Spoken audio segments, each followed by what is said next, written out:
صباحكم حبايب قلبي من وين ما كنتوا عم تتابعوني، واهلا وسهلا بكل مشترك جديد بقناتي. بقول له نورت قناتي ونورت مطبخ وعد، وقناة وعد تكبر فيكم حبايب قلبي.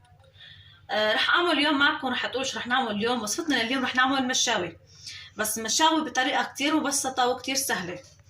رح اعملها معكم بالبيت، مش رح نطلع على السطح ولا رح نطلع على البلكون ابدا ابدا. بتعرفوا الايام ساقعه كتير كتير، وما خرج واحد يطلع لا على البلكون ولا على السطح. واكيد مش رح نلغي اكلة المشاوي اذا ما احسن نطلع على السطح او ما احسن نقعد على البلكون. رح اعمل معكم بالفرن بطريقه كتير سهله ومبسطه. مثل ما شايفين معي المقادير موجوده معي انا. عندي كيلو من اللحمه الكباب، هيدي بس تبعية اللحمه، لحمه ناعمه. تقول للحام يعطيكم اياها تبعية الشوي تكون كباب. هذا شايفين معي كم قطعه من الدهنه كمان. رح اضم فيهم البصل والبندوره.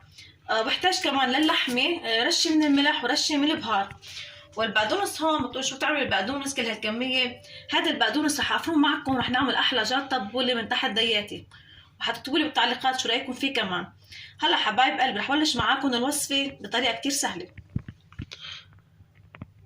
ورد ما شايفين رح بلش الوصفه معاكم. مثل ما شايفين انت بيقولوا اعطيه خبزك للخباز لو اكله كله، وانا المعلم هون او محمد رح يعملها معكم بطريقه كتير سهله. هلا ما شايفين حطينا رشه من الملح مقدار معلقه صغير تقريبا، رح نحط شوي من البهار، مش رح نكتر بهار حتى ما يروح طعم اللحمه.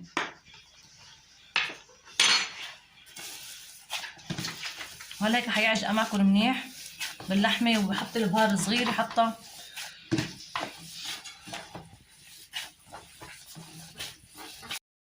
وهلك مثل ما شايفين انتهى معنا عم محمد، انتهى من عمل الكباب، وعن جد لكم على المنظر طلع معه عن جد بطريقه كتير سهله وكتير مبسطه.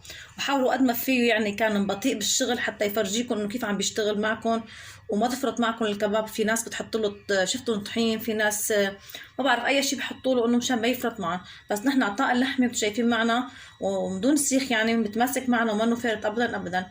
انا هلا بالنص رح احط بس طاب من البندوره وشويه الدهنه حتى تسقسق معنا وناكل كباب غير شكل. رح ادخله الفرن. وهلا دخلنا الكباب على الفرن لينشوى معنا. هلا رح كمان اشوي كم حبه بطاطا وكم حبه بصل كمان. البطاطا انا غسلتها ومنشفتها، بس رح ناخذها هيك شوي صغيره بالسكين، شايفين معي هيك عشان يدخل لقلب الاستواء. شوي صغيره بس.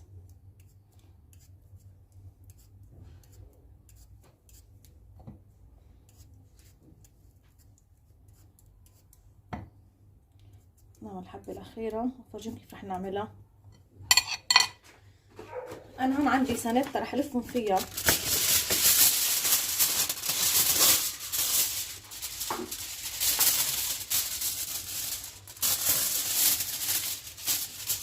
كل حبتها رح لفهم فيها، بس البصل مش رح لفهم فيها ابدا. البصل بس رح حطوه مثل ما هو.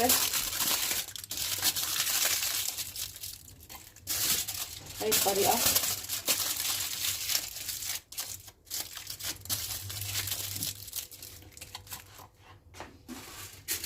بس العمليه هيك كلها. وانا هلا انتهيت من البطاطا وانتهيت من البصل والبندوره كمان. رح فرجيكم البندوره كيف رح اعملها كمان. بندوره ذات الشي، بس هي كمان رح اغلفها بالسنتة كمان ذات الشي. هيك بالنص فقط هيك. كمان رح احط لها كم وحده من الدهن بقلبها. رح فرجيكم كيف الطريقه.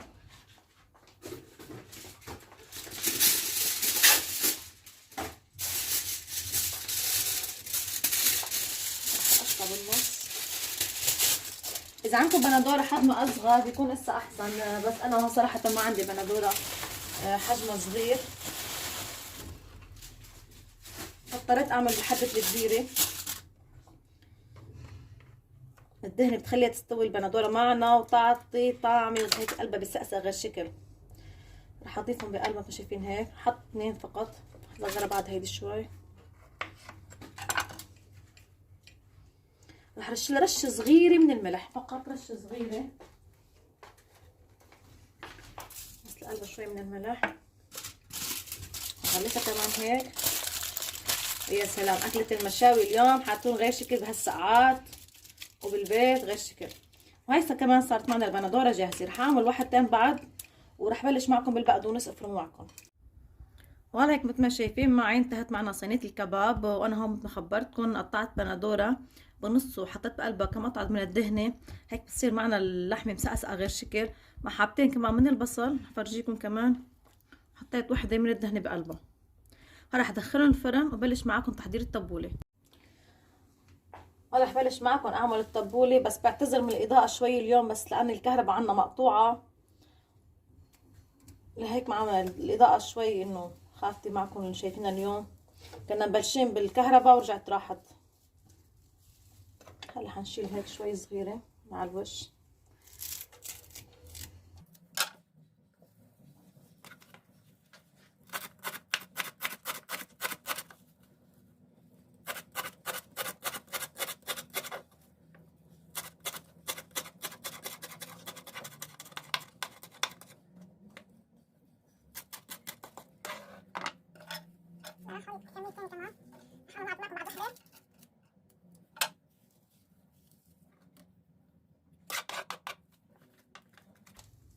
هون انا عندي الخس مغسلته كمان ومنشفته مشان هيك ناكله حد التبولة. هلا حتى في حد التبولة الملفوف والخس، بقى كل واحد شو بحب ذوق شخصي، ناس بتحب الخس ناس بتحب الملفوف. انا صراحة بحب الاثنين، رح اكل هلا معكم الاثنين.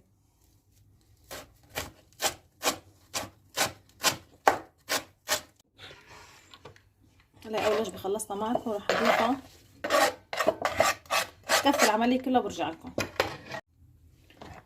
هلا حنعمل معكم البندورة كمان.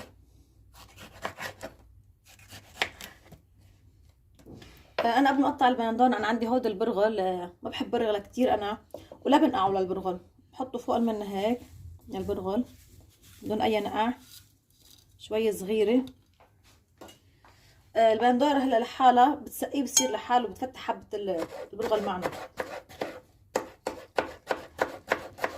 بس اللي بحطه اخر شي على الوش، حتى ساعات بدي اجهز الغدا حطه على الطاولة الاكل، بتبلها مع بعض بحركها مشان البصة ما تصير طعمة البقدونس كلها بصل، فاخر شي بصير بحركهم مع بعضهم.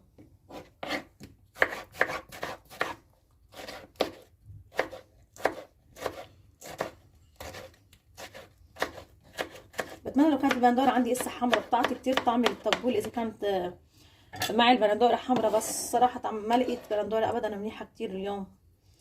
يعني هي البندورة كمان بتعطيها طعم كتير طيب، يعني اذا حمرا هيك لونها بيعطيها الطعم الحموضة اللي بقلبها كتير غير شكل.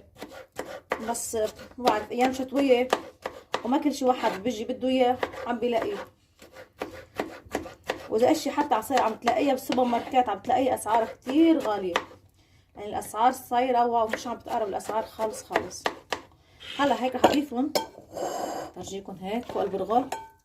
هيك حبة البرغل معنا بتفتح وبتشرب من مية البندورة مش من المية العادية او من الحامض، لا هلا بعصر حامضتين اخر شي بضيفهم معكم كمان.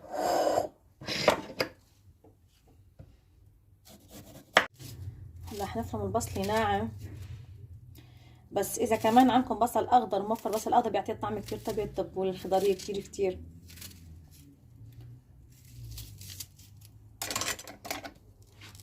بدنا اياها ناعمة ما بدنا اياها خشنة ابدا.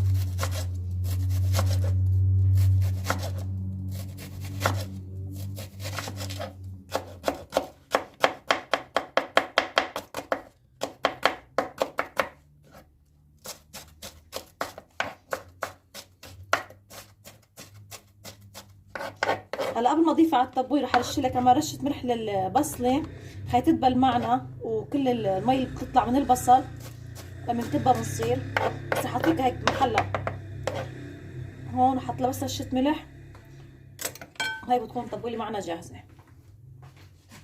معنا المشويه بالفرن طلعت جاهزه معنا هلا واستوت معنا، بس ما خبرتكم شوي ما بتحلى المشاوي الا بريحه الفحم. وانا حطيت ورقه من السنتة رح احط نقطه من الزيت وحط الفحم عليها. وانا لما كانت اللحمه بالفرن انا هون فرمت معي جوانح من البصل رح فرجيكم اياه هون، وفرمت كمان البقدونس، رح اعمل العواز ورح ارش رشه ملح ورشه من السماق عليهم، حط مع الخبزه. وانا هون عندكم الخبزه دهنتها بدبس الفلفل الحار لاني كتير طيب مع المشاوي، الخبز المدهون بالحار بيعطي طعم ولا اطيب من هيك. هذا رح اجيب معكم الفحمه وفرجيكم عليها. هلا انا هيك حطيت نقطه من الزيت وحطيت الفحمات معها، وهلا رح اغطيه 5 دقائق وبطلع وصفتنا لليوم جاهزه. انا هيك بعد ما دهنت الخبزه برب الحب خبرتكم. هذا رح نحط البقدونس هيك على كلياتها، وراح نضيف البصل مقطعته لجوانح، مش شايفين كمان البصل مقطع لجوانح. انا ليش رشه ملح عشان يدبل معي شوي يعني. يا سلام عن جد روائح المطبخ غير شكل، ريحه المشاوي مع باقي المطبخ. انا هون الليمون قطعته بقشره، انتم شايفين بقشره مغسلته بس الليمونه بيعطيها نكهه كتير طيبه هيك. وراح احط رشه صغيره من السماق. السماق بيعطي كمان للمشاوي نكهه ولا اروع من هيك. وهلا هيك بعد ما فرمنا البندوره والبصله مخبرتكم انا حطيتها لحالها، تركتها رشه ملح حتى روحت كل المي اللي بقلبها. رح اضيفها معكم. هذا رح نضيف معكم الملح، ورح نضيف رشه صغيره من البهار الحلو، ما بدنا بهار الحار، الفلفل الابيض يعني كمان رشه صغيره ما كتير، بس للنكهه ما اكتر. هذا رح نضيف الحامض ومعلقه من الزيت، بتحبوا زيتها اكتر اقل هيدا ذوق شخصي، بس انا بالتبول الخضري ما بحب كتير زيتها. سلام على ريحه الخضره غير شكل، بقدونس البصل. يا عم هي التبوله اجمالا طيبه، وكيف اذا كانت من تحت دياتي انا حتكون غير شكل.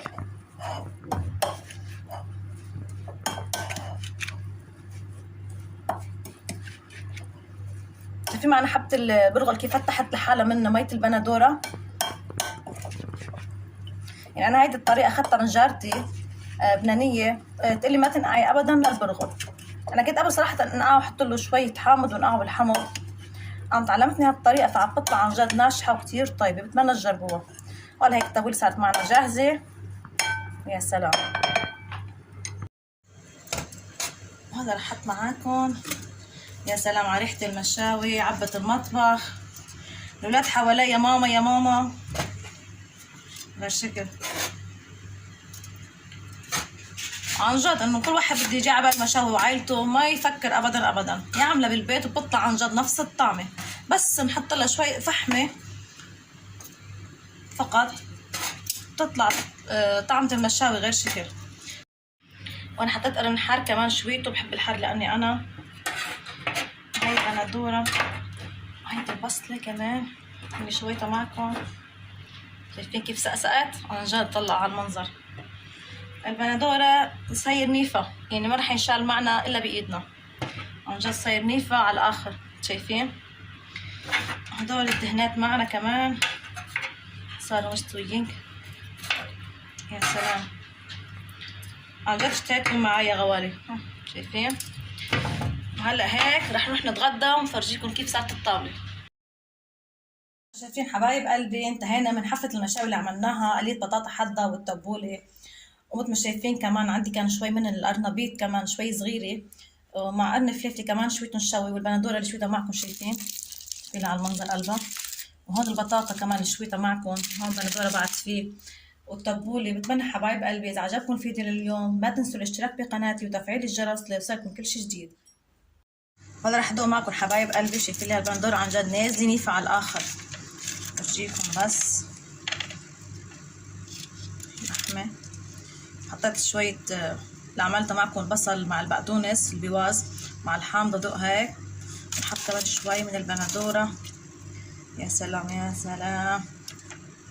ومنلفها هاللفه هيك شايفين، وبناكلها مع شوي من البصل يلي عملناه. عن جد ما بتقولوا البصل شويته شوي. هاي احلى تبوله من مطبخ وعد. بتمنى حبايب قلبي تعجبكم وصفتي لليوم.